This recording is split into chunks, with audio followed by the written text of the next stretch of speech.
Hello everyone.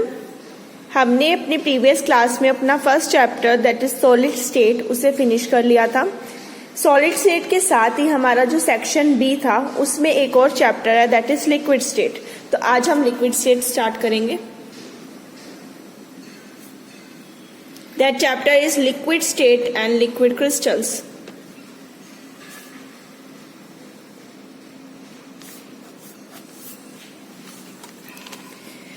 जब हमने syllabus discuss किया था तब हमने बात की थी कि दो सेक्शंस होते हैं, सेक्शन ए एंड बी। ए में हमारे पास सिर्फ एक चैप्टर है दैट इज गैसियस स्टेट्स और उनकी क्रिटिकल फिनोमिना, और बी सेक्शन में हमारे पास लिक्विड स्टेट और सॉलिड स्टेट है जिसमें से हम एक पार्ट कर चुके हैं सॉलिड। आज हम लिक्विड स्टार्ट करेंगे। इस बी सेक्शन में से आपके पास 4 क्वेश्चन आएंगे ओवरऑल लिक्विड और सॉलिड को मिलाकर, जिसमें से आपको 2 क्वेश्चन अटेम्प्ट करने हैं, और ऐसे ही आपके सेक्शन ए में से 4 क्वेश्चन आएंगे जिसमें से 2 अटेम्प्ट करने हैं, और फर्स्ट क्वेश्चन जो होगा वो आपका क्या होगा, कंपलसरी होगा। आज हम सिर्फ बेसिक करेंगे लिक्विड स्टेट का कि क्या होते हैं लिक्विड्स, उनके बीच की फोर्सेस कैसे होती है, उनके स्ट्रक्चर्स के बारे में पढ़ेंगे, डिफरेंस करेंगे सॉलिड लिक्विड के बारे में, सॉलिड लिक्विड और गैसेस के बारे में, मीन्स बेसिक टर्म्स को स्टार्ट करेंगे। और नेक्स्ट क्लास में हम इनका जो मेन फर्स्ट टॉपिक है उससे हम स्टार्ट करेंगे। ठीक, पहले बात करते हैं जर्नल इंट्रोडक्शन की।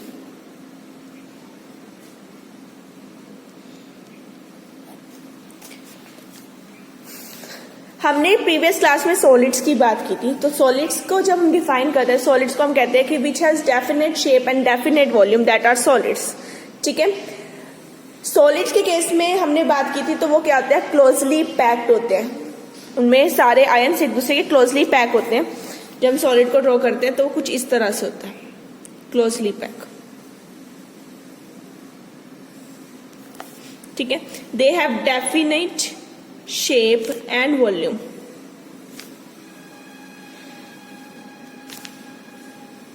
ये क्या है, सॉलिड्स। जब हम बात करते हैं लिक्विड की, 3 स्टेट्स होती हैं, solid, liquid and gases. 3 state, solid होती है, लिक्विड होती है और गैसियस स्टेट्स होती है। जो सॉलिड होती है इनके पास डेफिनेट शेप डेफिनेट वॉल्यूम होती है। जो लिक्विड होती है इनकी जो होती है डेफिनेट, जो गैसेस है ये तो होगी not neither definite shape nor definite volume. ये तो मेरी होगी गैसेस। ठीक है, और जब हम बात करते हैं लिक्विड की, लिक्विड इनकी इंटरमीडिएट स्टेट होती है, इन दोनों के बीच में लाई करती है। इनकी शेप और वॉल्यूम डेफिनेट है, इनकी ना तो शेप डेफिनेट है ना ही इनकी वॉल्यूम डेफिनेट होती है। जो लिक्विड्स होते हैं इनकी शेप तो डेफिनेट नहीं होती, no definite shape, but have definite volume.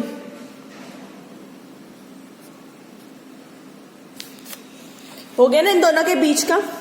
इसमें केस में हम क्या कहते हैं कि ना तो इनकी डेफिनेट शेप है ना इनकी डेफिनेट शेप है वॉल्यूम है। गैसेस की ना तो डेफिनेट शेप है ना वॉल्यूम है, किसी भी शेप में हो सकती है, कोई भी वॉल्यूम अटेन कर सकती है। लिक्विड्स जो होते हैं इनकी शेप तो नहीं होती डेफिनेट, बट वॉल्यूम होती है। लिक्विड किसी की भी शेप ले लेते हैं, जिस वेसल में आप डालोगे लिक्विड उसकी शेप को अटेन कर लेगा। ठीक है, वो लिक्विड्स होते हैं। लिक्विड्स के सॉलिड्स क्लोजली पैक है इस तरह से, लिक्विड्स क्लोजली पैक नहीं होते, बट वीक फोर्सेस होती है इनके बीच में इस तरह से। और अगर गैसेस है, गैसियस के केस में ऐसा नहीं है, गैसेस बहुत सारी वॉल्यूम अटेन करें। देखो वॉल्यूम में फर्क आ रहा है। ठीक है, तो ये गैसेस हो गई, ये लिक्विड सॉलिड्स हो गए, और ये हो गए लिक्विड। लिक्विड इनके बीच की इंटरमीडिएट स्टेट है, किनके बीच की, गैसियस स्टेट के और सॉलिड स्टेट के बीच की। ठीक है, तो लिक्विड्स क्लियर हो गए। लिक्विड्स होते हैं जिनकी ना तो कोई डेफिनेट शेप हो ना ही कोई बस डेफिनेट वॉल्यूम होनी चाहिए उनके पास। अब इनके बीच में क्योंकि फोर्सेस क्या हो गई, सॉलिड की कंपैरिजन में, सॉलिड में तो बहुत स्ट्रॉन्ग फोर्सेस होती हैं, गैसियस में बहुत वीक होती हैं, और जो लिक्विड्स होते हैं ये इनके बीच में लाई कर रहे हैं तो इनकी फोर्सेस भी इनके बीच में लाई करेंगे। Strong force, weak force, intermediate forces. ठीक है, ना तो बहुत ज्यादा स्ट्रॉन्ग ना ही बहुत ज्यादा वीक, इस तरह की जो फोर्सेस होती है वो किसमें एग्जिस्ट करती है, लिक्विड्स में। तो फोर्सेस की बात कर रहे हैं तो अपना नेक्स्ट टॉपिक हो जाएगा हमारा इंटरमोलिकुलर फोर्सेस।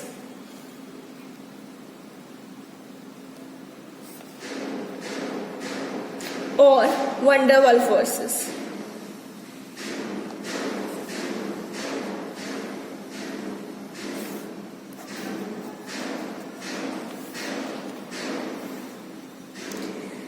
जो फोर्स होता है, force of attraction between the molecules of substance is called intermolecular forces. इनके मॉलिक्यूल के बीच की जो फोर्सेस होती हैं उन्हें बोलते हैं हम इंटरमॉलिक्यूलर फोर्सेस, चाहे वो लिक्विड हो, चाहे सॉलिड हो, चाहे गैसेज हो। बट डिपेंड किस टाइप की फोर्सेस किस में एग्जिस्ट करेंगी। जैसे हमने सॉलिड में पढ़ा था तो उनकी फोर्सेस क्या थी, स्ट्रॉन्ग थी। याद है स्ट्रॉन्ग फोर्सेस के बारे में हमने पढ़ा था, स्ट्रॉन्ग अट्रैक्शन होती है। अब जब लिक्विड की बात कर रहे हैं तो लिक्विड की अट्रैक्शन उनकी कंपैरिजन में वीक होती है। इसमें कई तरह के अट्रैक्शन होते हैं। First is dipole. Dipole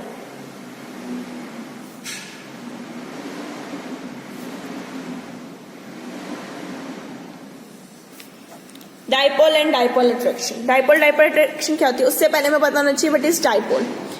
dipole होते हैं जो पोलर मॉलिक्यूल्स होते हैं। पोलर, एक टर्म आती है पोलर, एक टर्म आती है नॉन पोलर।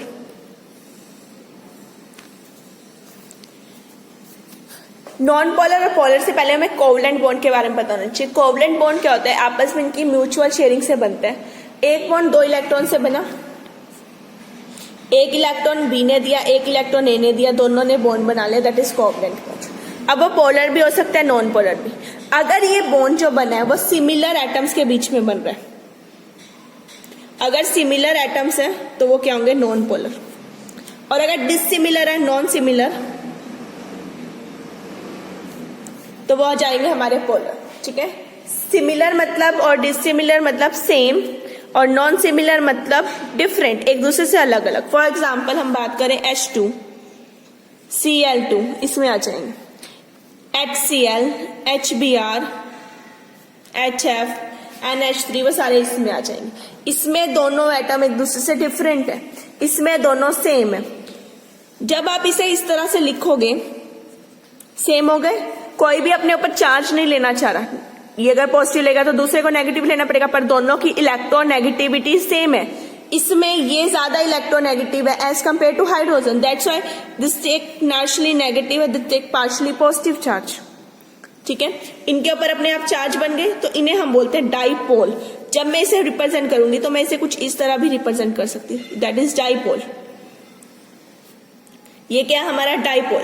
अब इन डाइपोल के बीच में अगर अट्रैक्शन हो, ये एक डाइपोल है, ऐसा ही एक और डाइपोल ले लो, पॉजिटिव और अपोजिट पोल अट्रैक्ट करते हैं ना एक दूसरे को, तो एक डाइपोल ये रहा, एक डाइपोल ये रहा, इनके बीच की जो अट्रैक्शन होगी उसे क्या बोलेंगे हम, dipole dipole attraction.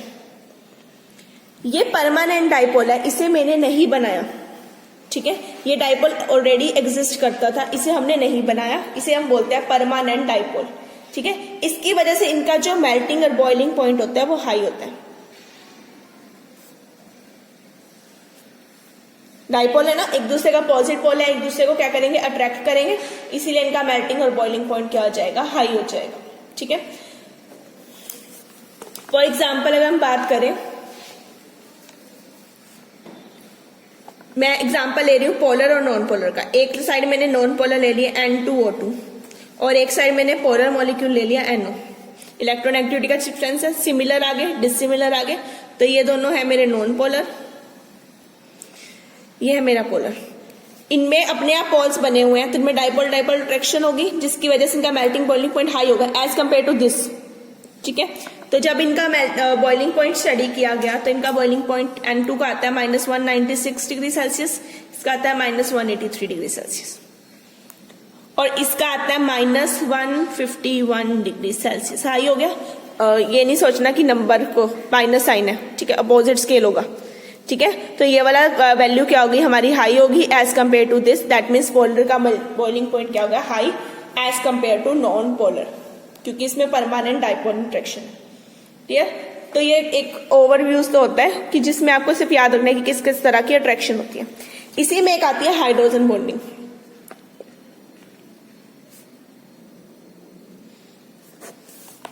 Hydrogen bonding क्या है, हाइड्रोजन बॉन्डिंग तब होगी जब एक मॉलिक्यूल के पास तो हाइड्रोजन होना चाहिए और दूसरे के पास कोई भी इलेक्ट्रोनेगेटिव एटम होना चाहिए।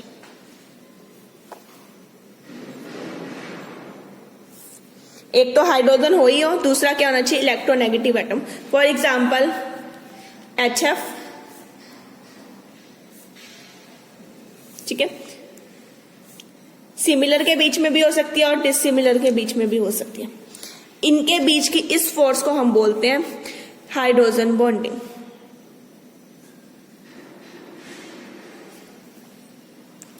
हाइड्रोजन बॉन्डिंग को डिफाइन कैसे करेंगे? Hydrogen bonding is defined as attraction of hydrogen of one molecule by the electronegative atom of another molecule. ठीक है, जितना ज्यादा इलेक्ट्रोनेगेटिव एटम होगा उतनी ही स्ट्रॉन्ग इसमें क्या होगी? Hydrogen bonding. ठीक है, और जितनी ज्यादा हाइड्रोजन बॉन्डिंग होगी उतनी उसके बॉन्ड को तोड़ने में हमें एक्स्ट्रा एनर्जी प्रोवाइड करनी पड़ेगी। अगर मान लो मैं एग्जांपल लूं HF का, एक साइड मैंने वाटर ले लिया और एक साइड मैंने ले लिया अमोनिया। अब तीनों के केस में हाइड्रोजन बॉन्डिंग हो सकती है, एक हाइड्रोजन दूसरा इलेक्ट्रोनेगेटिव फ्लोरीन, इसमें भी हो सकती है इसमें भी हो सकती है। बट अगर हम इलेक्ट्रोनेगेटिविटी को कंपेयर करें, इलेक्ट्रोनेगेटिविटी किसकी ज्यादा है? फ्लोरीन की। किसकी कंपैरिजन में? ऑक्सीजन की कंपैरिजन में। किसकी कंपैरिजन में? नाइट्रोजन की comparison. Oxygen is more electronegative as compare to nitrogen and fluorine is more as compare to hydrogen. तो जब हम हाइड्रोजन बॉन्डिंग की बात करेंगे, strength of hydrogen bonding,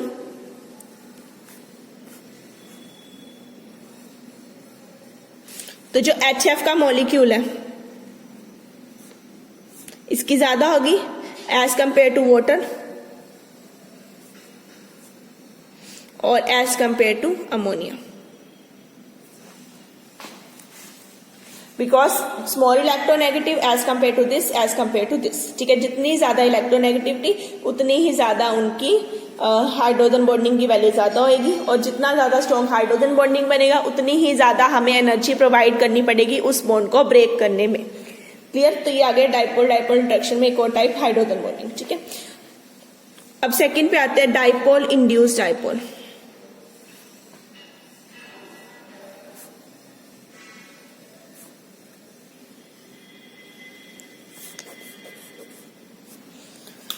dipole induced dipole, अभी मैंने पीछे डाइपोल डाइपोल इंटरेक्शन की बात करती, इसके अंदर ये इंटरेक्शन दोनों डाइपोल बने हुए थे, इसमें एक बना हुआ होगा दूसरे को हम बनाएंगे। ठीक है, एक को हमें खुद बनाना पड़ेगा। अब हमें पता है कि एक मॉलिक्यूल कैसे बना होता है। एक मॉलिक्यूल के सेंटर का जो न्यूक्लियाई होता है वो पॉजिटिव चार्ज होता है, और उसके आसपास की जो सराउंडिंग होती है, सराउंडिंग में क्या होता है? इलेक्ट्रॉन क्लाउड, वो क्या होता है? Negative charge. और न्यूक्लियाई है ये सेंटर में, वो क्या होता है? Positive charge. एक मॉलिक्यूल चाहे वो पोलर है चाहे नॉन पोलर है, वो इस तरह से होता ही है। ठीक है, तो सेंटर का जो न्यूक्लियाई होगा वो पॉजिटिव चार्ज है और सराउंडिंग उसकी क्या होगी? Negative charge. तो मैंने एक डाइपोल लेना है, इस डाइपोल को मैं एक ऐसे मॉलिक्यूल के पास लेके आऊंगी जिसमें कोई ऐसे डाइपोल नहीं बने हुए, बट हमें पता है ये पॉजिटिव चार्ज है, इसका जो इलेक्ट्रॉन क्लाउड है वो नेगेटिव चार्ज है। इन दोनों को जब क्लोज लाऊंगी तो पॉजिटिव और नेगेटिव एक को अट्रैक्ट करना शुरू करेगा, तो कुछ देर में क्या होगा? ये डाइपोल तो ऐसा ही रहा,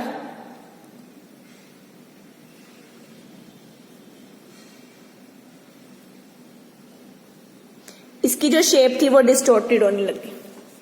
तो मैं इसको एक वो दे रही हूं बाउंड्री सी, ताकि समझ आ जाए। ठीक है, ये इलेक्ट्रॉन क्लाउड की बाउंड्री है। तो जो नेगेटिव चार्ज था वो टूवर्ड्स द पॉजिटिव क्या होने लगा? अट्रैक्ट होने लगा। इनके बीच में कहा गई फोर्स ऑफ अट्रैक्शन। ये डाइपोल ऑलरेडी था, बना हुआ था, कोई भी HCl का मॉलिक्यूल ले सकते हो, इस केस में नहीं था। जस्ट लाइक सिमिलर है, आप लोगों ने सबने किया होगा, आयरन के पार्टिकल्स रखे होंगे, आयरन की कोई चीज होगी, जब मैग्नेट को उसके पास लेके आता है तो वो सारे उसके साथ चिपक जाते हैं, अट्रैक्ट हो जाते हैं उससे। सेम ऐसे है, यहाँ पर पॉजिटिव पोल है, वो नेगेटिव इलेक्ट्रॉन क्या होंगे? उसकी तरफ अट्रैक्ट होंगे तो इसकी शेप क्या होगी? डिस्टोर्टेड होने लगी, ये शेप खराब होगी। पहले ऐसा था, अब ऐसा हो गया, शेप खराब हुई, डिस्टोर्टेड हुई, तो हम इसे बोलते हैं इंड्यूस्ड डाइपोल। तो इस तरह के इंटरेक्शन में एक डाइपोल बना हुआ है, दूसरा हमने बनाया है, तो यह है डाइपोल इंड्यूस्ड डाइपोल इंटरेक्शन। ठीक है, वीक हो गई एज कंपेयर टू दिस, क्योंकि इसमें ऑलरेडी डाइपोल थे, हमें कुछ एनर्जी नहीं लगानी पड़ी उनकी इंटरेक्शन में। इस केस में थोड़ा सा वैल्यू क्या होगी? कम होगी, क्योंकि एक बनाना था, दूसरे को बनाना पड़ा, दूसरे को इंड्यूस करना पड़ा। That is dipole induced dipole interaction. अब आता है third type, third is induced dipole induced dipole.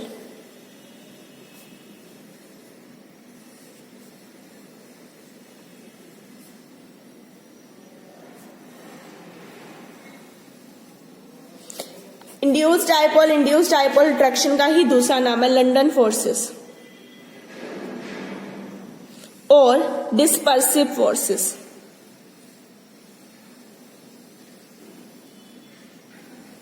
ठीक है, ये सारी एक ही है। अब पीछे क्या था, एक डायपोल था, दूसरे को डायपोल बनाया था। यहां पर कोई डायपोल नहीं है। ठीक है, यहां पर हम लेंगे नॉन पोलर मॉलिक्यूल लेकर उनको इंड्यूस करेंगे और उसके बाद उनकी क्या होगी, इंटरेक्शन हो जाएगी। इसे एक्सप्लेन किया था सबसे पहले लंदन ने, तभी इसका नाम क्या है, लंदन फोर्सेस। ठीक है, इसे हम बोलते हैं, जो डायपोल यहां बनेगा उसे हम बोलते हैं मोमेंट्री डायपोल।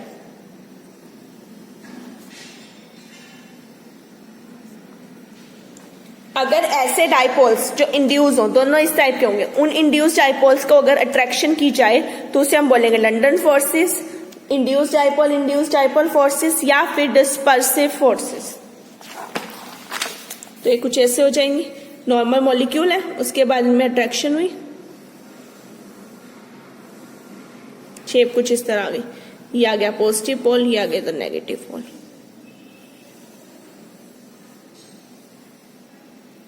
नेगेटिव पॉजिटिव ये पहले नहीं थे, इन्हें बनाया गया है। तो ये क्या है, इंड्यूस्ड डायपोल। इनके बीच की जो फोर्स है इन्हें बोलेंगे फोर्स ऑफ अट्रैक्शन, या फिर दूसरा नाम बोल सकते हैं लंदन फोर्सेस। ठीक है, सेम टाइप के होंगे, लाइक H2, ये भी H2, ये भी H2। हमने पीछे पढ़ा ना H2 नॉन पोलर है। या फिर आप कोई भी एटम हीलियम का ले सकते हो। ठीक है, हाइड्रोजन हो गया, हीलियम हो गया, सेम टाइप के, N2 ले लो, O2 ले लो, किसी भी टाइप का ले लो। ठीक है, तो इस केस में क्या हो गया हमारे पास, ये हमने हाइड्रोजन एटम्स ले लिए। देन एटम ले लो, मॉलिक्यूल की फॉर्म में ले लो। चल कुछ भी एग्जांपल, H2 हीलियम वाले का एग्जांपल ले सकते हो, नाइट्रोजन N2 वाले का ले सकते हो, जो नॉन पोलर हो, जिनमें डायपोल ना बने हुए हो, आपने वो एग्जांपल लेना है। सबसे पहले मैंने फील्ड में रखेंगे, एक इलेक्ट्रिक फील्ड में रख के इनको डायपोल में बनाया जाता है, जिसे हम इंड्यूस डायपोल बोलते हैं। उसके बाद इनकी इंटरेक्शन होती है, इसे हम बोलते हैं लंदन फोर्सेस, वीक फोर्सेस है। ठीक है, अब जो लंदन फोर्सेस है, इनकी हेल्प से हम, वैसे तो वीक फोर्सेस है, बट इनकी जो वैल्यू है कुछ फैक्टर्स पे डिपेंड करती है। ठीक है, तो वो फैक्टर कौन से है हमारे, फर्स्ट फैक्टर है कॉम्प्लेक्सिटी।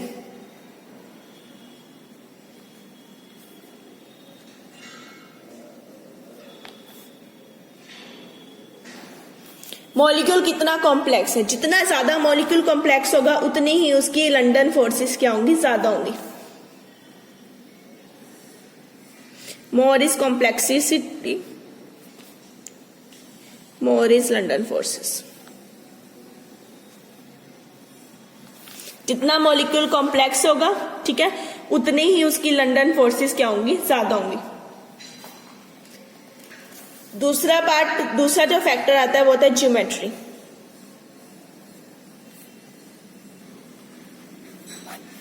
ज्योमेट्री पे एक क्वेश्चन है जो कई बार रिपीट होते हैं, n pentane and neo pentane.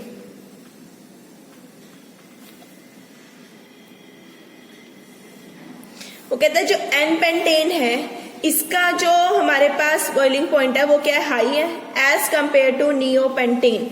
जो एन पेंटेन है इसका बॉइलिंग पॉइंट होता है 36.2 डिग्री, और जो नियो पेंटेन होता है इसका 9.5 degree. Despite both have same molecular formula, दोनों का मॉलिक्यूलर फॉर्मूला सेम है C5H12, बट एन पेंटेन की वैल्यू ज्यादा है as compare to neo pentane. Why? तो हम इनका स्ट्रक्चर ड्रॉ करते हैं। एन पेंटेन ये होगा 5 कार्बन, CH3 CH3 CH2, ये हो गया मेरे पास एन पेंटेन। ठीक है, और जब नियो को ड्रॉ करोगे तो वो कुछ इस तरह होगा।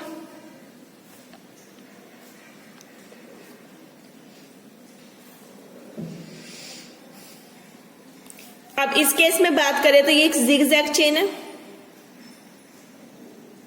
और ये एक स्फेरिकल, ये कह लो सिमेट्रिकल। ठीक है, अब जिगजैग चेन है तो ये किस तरह से ओपन है, ये इतने में आ गया स्फेरिकल में। अब हमने बात की ज्योमेट्री की, अब यहाँ पर आते हैं लंडन फोर्सेस। इस केस में हमारे पास नो नंबर ऑफ साइट है इंटरेक्शन के लिए,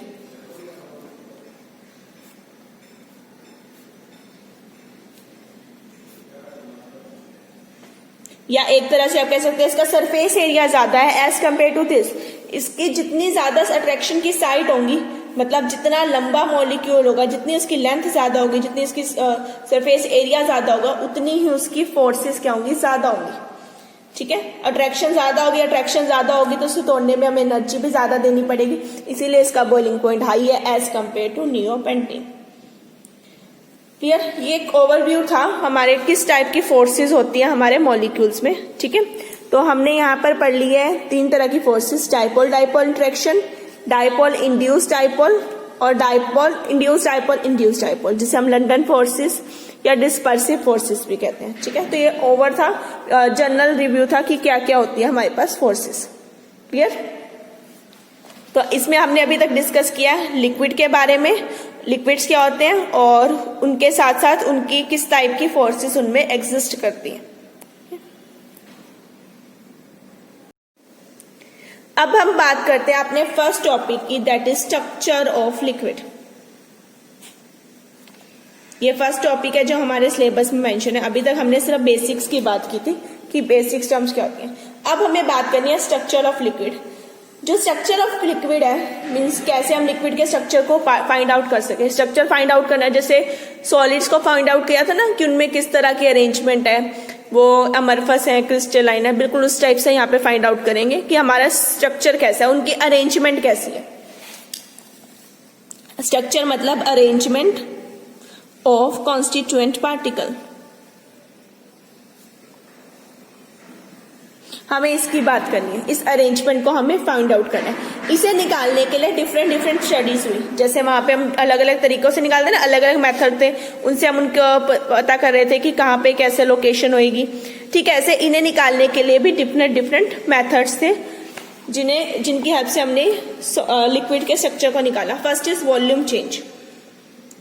फर्स्ट जो स्टडी हुई वो थी volume change on fusion and vaporisation. अब हम समझो वॉल्यूम का चेंज होना, वॉल्यूम हम बात कर चुके हैं ना, कितना वॉल्यूम आएगी उसकी, volume change on fusion and vaporisation. What is fusion? Fusion होता है जब सॉलिड चेंज होता है किसमें, लिक्विड में, उसे हम फ्यूजन बोलते हैं। और व्हाट इज वेपराइजेशन? वेपराइजेशन में लिक्विड किसमें चेंज होता है, गैसियस स्टेट यानी वेपर्स में। ठीक है, सॉलिड का लिक्विड में चेंज होना फ्यूजन होता है और लिक्विड स्टेट का वेपर में चेंज होना हमारा क्या होता है, वेपराइजेशन। तो जब ये स्टडी की गई, एक सॉलिड को लेके उसे पहले लिक्विड में चेंज किया गया, फिर उस लिक्विड को वेपर में चेंज किया गया, तो क्या फाइंड आउट हुआ, जब एक सॉलिड को मेल्ट करते हैं तो वॉल्यूम जो इंक्रीज होता है वो अबाउट 1% होता है।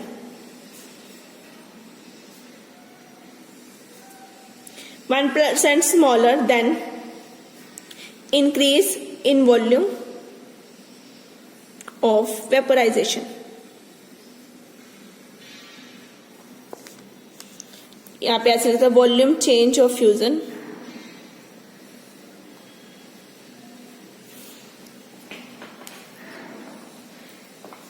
इसका मतलब है जो फ्यूजन पे वॉल्यूम चेंज हुई वो कम थी एज कंपेयर टू जो वेपराइजेशन पे चेंज हुई। ठीक है, वेपराइजेशन पे वॉल्यूम ज्यादा हो गई और इसके केस में जब लिक्विड से सॉलिड से लिक्विड में आए तब वॉल्यूम का चेंज कम हुआ। ऐसा क्यों?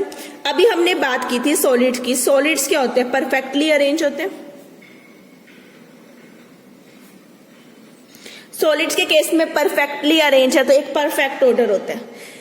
जैसे ही हमने उन्हें हीट किया, हीट करने पे क्या हुआ, उनमें कुछ ना कुछ डिसऑर्डर आना शुरू हुआ। डिसऑर्डर आना शुरू हुआ तो वो किस में चेंज हो गए, डिसऑर्डर आया तो किस में चेंज हो गए, हमारे लिक्विड स्टेट में।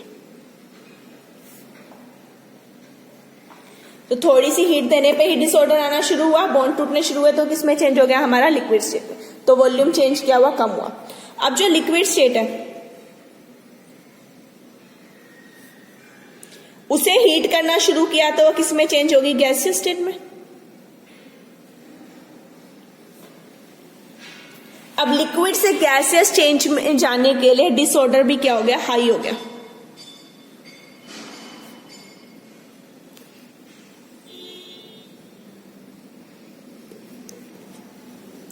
सॉलिड बिल्कुल परफेक्टली अरेंज थे, जरा सी हीट दी उनके बॉन्ड टूटने शुरू हुए, बॉन्ड टूटने डिसऑर्डर आया, थोड़ा डिसऑर्डर आया, वो किस में चेंज होगी, लिक्विड स्टेट में चेंज होगी।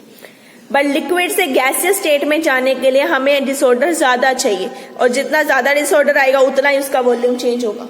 ठीक है, तो इनके केस में डिसऑर्डर ज्यादा है as compare to this, that's why जो लिक्विड है उनमें सॉलिड से लिक्विड यानी फ्यूजन प्रोसेस में वॉल्यूम कम चेंज हुआ, और लिक्विड से गैसियस यानी वेपराइजेशन प्रोसेस में वॉल्यूम का चेंज क्या हुआ, ज्यादा हुआ। ठीक है, तो ये एक तरीका था निकालने का, एक study.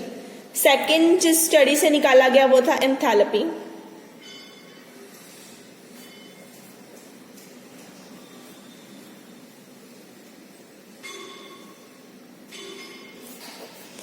Enthalpy of fusion and vaporization, यहाँ तो चेंज हो गया ना। अब एंथैल्पी मतलब कितना हीट कंटेंट उन्हें दिया फ्यूजन के लिए, मतलब सॉलिड से लिक्विड में जाने के लिए, और वेपराइजेशन मीन्स लिक्विड से वेपर स्टेट में जाने के लिए।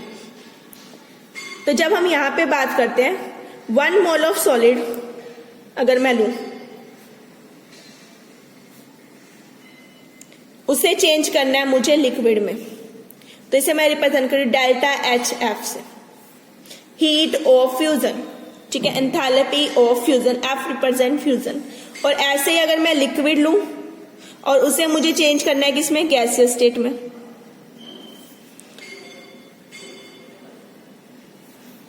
तो यह वेपराइजेशन प्रोसेस है, तो डेल्टा HV लिखेंगे, molar heat enthalpy of vaporization. तो हम एक एग्जांपल ले लेते हैं आइस का। आइस सॉलिड है, तो आइस का जब लिक्विड में चेंज होती है तब HF ऑफ आइस मेरे पास होता है नियरली 1.6 kg पर मोल, किलो जाउल पर मोल। और जब ये वाटर बन जाता है उस टाइम अगर इस वाटर को हम हीटअप करें तो ये वेपर्स में चेंज होता है, तब इसकी एनर्जी इतनी होती है। आइस से इसमें जाने के लिए मुझे कम एनर्जी लगी और वेपर्स में जाने के लिए ज्यादा एनर्जी लगी, सेम चीज है।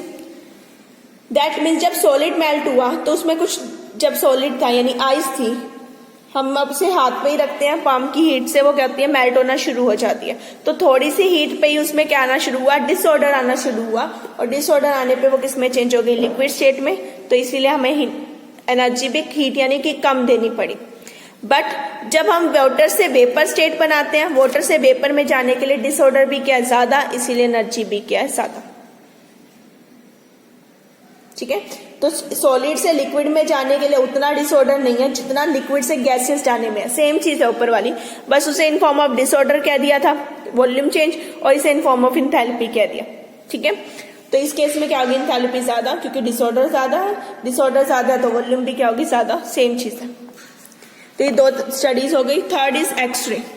ये हमने सॉलिड्स में भी एक्सरे की हेल्प से निकाला था स्ट्रक्चर, यहां भी ऐसे ही करेंगे।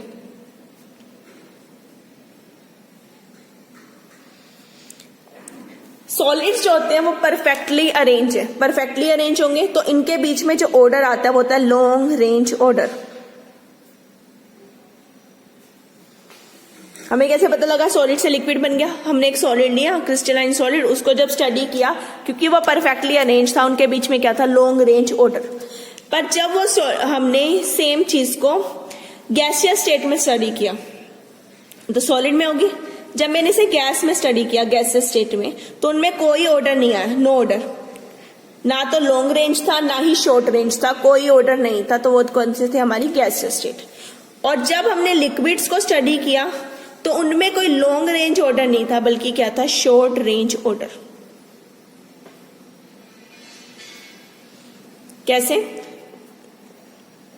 ये जैसे हमने उनमें स्टडी किया था ब्रैक्स में, बिल्कुल एंगल आ गया, इधर इंटेंसिटी आ गई, तो जिसमें पीक्स आई थी ना, पीक्स इसमें भी आएंगी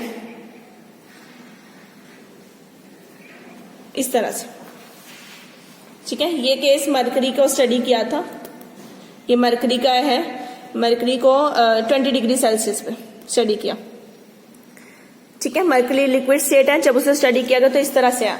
तो इसके अंदर कोई लॉन्ग रेंज ऑर्डर नहीं आया। देखो मैक्सिमा धीरे धीरे बिल्कुल डंप होते जा रहे हैं, बिल्कुल खत्म हो गए। ठीक है, मैक्सिमा जो आ रहे थे हमारे पास, डायफ्रैक्शन पैटर्न था ना, तो मैक्सिमा मिनिमा को हम स्टडी करते हैं। देखो इसमें मैक्सिमा और मिनिमा में से कुछ नहीं आ रहा था, अगर मैं इसका लाइन ड्रॉ करूं तो मेरी लाइन ये थी जहां पे ये मैच हो गई, ठीक है, जिस पे सेंटर पे मुझे मैक्सिमा मिनिमा पढ़ने थे, मैक्सिमा से आ रहे थे, मिनिमा बहुत कम ही आ रहे थे, उसके बाद मैक्सिमा भी खत्म होने लगे। मतलब इसके अंदर कोई लॉन्ग रेंज ऑर्डर नहीं है, बस क्या है, थोड़े से शॉर्ट रेंज ऑर्डर है। शॉर्ट रेंज ऑर्डर तो फिर भी है, but no long range order in liquid states, ठीक है। बट जब सॉलिड्स को पढ़ा तो उनमें लॉन्ग रेंज ऑर्डर था। गैसियस को स्टडी किया तो का डाइफ्रैक्शन पैटर्न स्टडी किया गया, तो उसमें कोई भी ऑर्डर ऑब्टेन नहीं हुआ, ठीक है, नो ऑर्डर। वो थी हमारी गैसियस स्टेट। तो ये आ गया हमारा डिफरेंस एक्सरे डाइफ्रेक्शन के बेस पे सॉलिड, लिक्विड और गैसेस के बीच में, ठीक है। तो ये हमारा फर्स्ट टॉपिक था हमारे सिलेबस का, वो है। अब ऐसे स्ट्रक्चरल डिफरेंस कई बार पूछ लेते हैं। Structural difference between solid, liquid and gases, तीनों के बीच में क्या डिफरेंस है। तो एक साइड हम लेते हैं सॉलिड, एक साइड हम ले रहे हैं लिक्विड और एक साइड में गैसेस ले रहे हैं, 3 स्टेट्स। जो सॉलिड्स होते हैं इनके स्ट्रक्चर के बेस पे डिफरेंस करने हैं, ठीक है। ये परफेक्ट रेंज है, अभी हमने पढ़ा ना लॉन्ग रेंज ऑर्डर।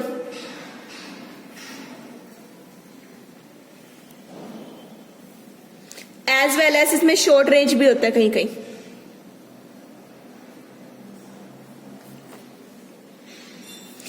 लिक्विड के केस में सिर्फ क्या होता है, शॉर्ट रेंज ऑर्डर, और गैसियस में नो ऑर्डर।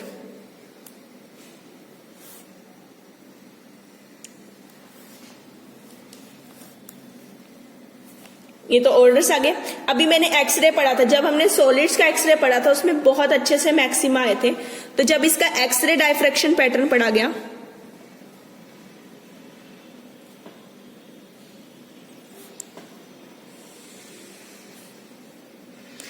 इसमें वेल डिफाइंड मैक्सिमा आते हैं। इस केस में 1 और 2 मैक्सिमा, ज्यादा नहीं आए। इस केस में नो मैक्सिमा।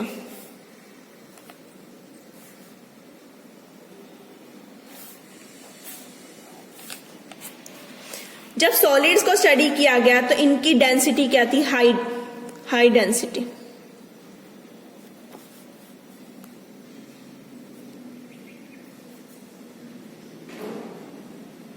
इनकी सॉलिड से लो थी और इनकी तो बिल्कुल ही लो थी, low density. Density is mass upon volume, ठीक है। वाटर का एग्जांपल लो, मास तो सेम ही रहेगा, वॉल्यूम में फर्क है।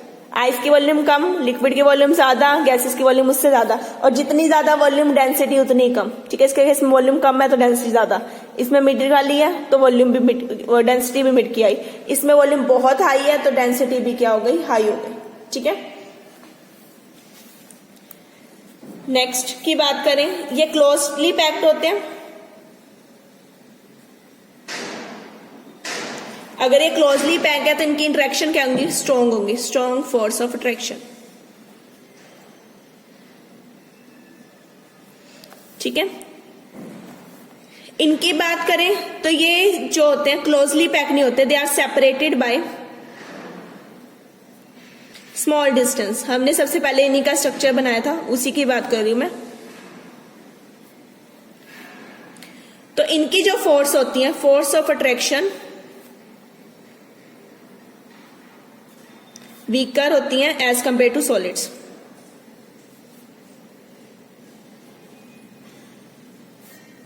बट गैसियस की कंपैरिजन में हाई होती है, ठीक है।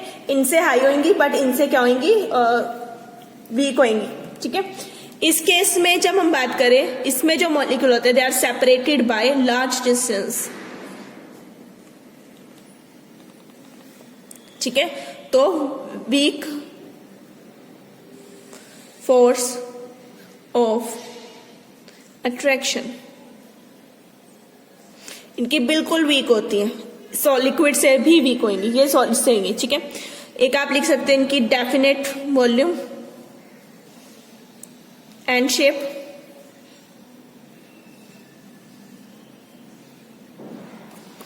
इसमें नो डेफिनेट शेप पर डेफिनेट वॉल्यूम,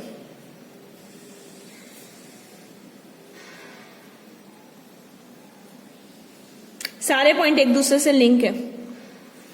इस केस में neither definite shape nor volume.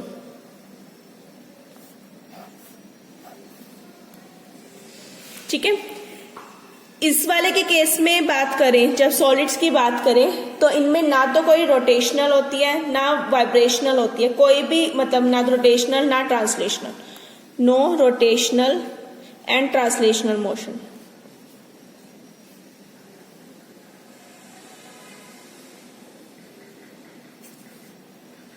ये सिर्फ क्या शो करते हैं, only vibrational motion.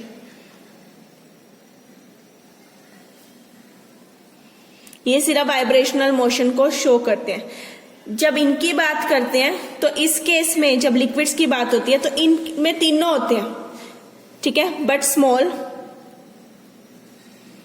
Rotational, translational and vibrational motion.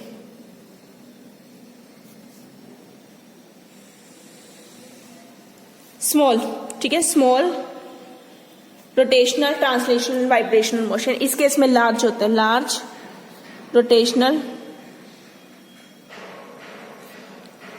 Vibrational and translational motion.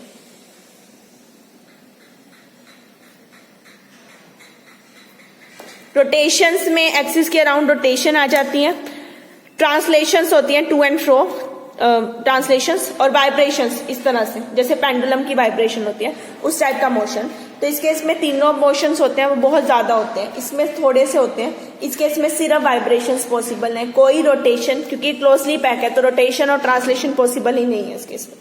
तो ये तो स्ट्रक्चर का difference between solid, liquid and gases, सारे पॉइंट एक दूसरे से लिंक है इस केस में। तो ये हमने बेसिक पढ़ा जिसमें हमने स्ट्रक्चर पढ़ा सॉलिड्स का, और उससे पहले हमने उनके बीच की फोर्सेस के बारे में पढ़ा और स्ट्रक्चरल डिफरेंस किया between solid, liquid and gases. ठीक है, अब नेक्स्ट चैप्टर में हम इनकी जो मेजर प्रॉपर्टीज है हम वो स्टार्ट करेंगे। ठीक है, थैंक यू एवरीवन।